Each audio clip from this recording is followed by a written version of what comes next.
Effectivement, il y a eu une attaque au Niger, une attaque qui s'est soldée par la mort de plusieurs dizaines de militaires. D'autres parlent de 71 morts et 30 portés disparus. Donc, cette attaque était intervenue à un moment où le Niger et les pays du G5 Sahel ont commencé à décrier la situation de l'armée française, l'intervention de l'armée française au Sahel. Donc, une intervention maintenant qu'ils ne comprenaient plus. Donc, en fait,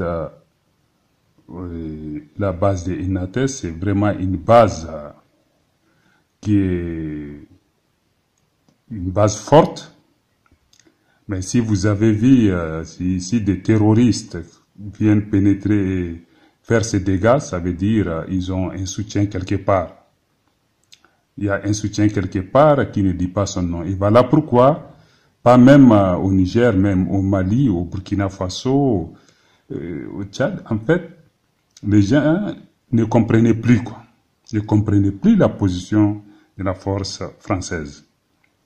Donc, est-ce que les Français sont là pour nous soutenir ou bien soutenir les djihadistes? Parce que dans certains réseaux sociaux, plusieurs messages circulaient d'où il y a des communications entre forces Barkhane et les djihadistes. Donc, ça c'est un premier problème.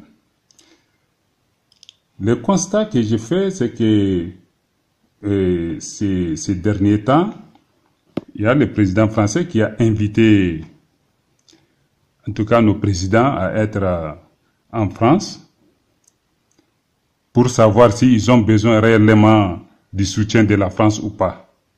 Et alors, eux-mêmes savent ici que, en tout cas, tous les citoyens du G5 Sahel, il n'y a pas quelqu'un qui n'est pas contre, en fait, qui ne pose pas de questions sur la position actuelle de la France. Donc, je pense que pour justifier leur présence, pour amener nos États ou bien obliger nos chefs d'État à respecter ce qu'ils veulent, donc il faut appuyer les djihadistes pour, en tout cas, commettre de la terreur et puis maintenant on va dire oui au secours à la France. On a vu ce qui s'est passé avec le Tchad au moment où les rebelles sont arrivés jusqu'à la résidence du président Déby. Il y a eu une communication entre lui et le président français et du coup les rebelles se sont retirés. On a vu ce qui s'est passé au Mali. Quand la France est arrivée, quand le président français est arrivé à Bamako en tant que sauveur des Maliens, et voilà maintenant au Niger, il faut faire la même chose. Non. Moi je pense que, en tout cas mon analyse, c'est que il faut réellement qu'on sache clairement quel est le rôle de l'armée française au G5 Sahel. Est-ce que l'armée française est venue pour appuyer nos États ou bien ils sont venus pour appuyer les djihadistes? Parce que moi je ne comprends pas. Il y a des drones français qui sont là, il y a des avions de chasse, il y a tout. Ils ont à peu près 450 et ils ont à peu près 4500 militaires ici.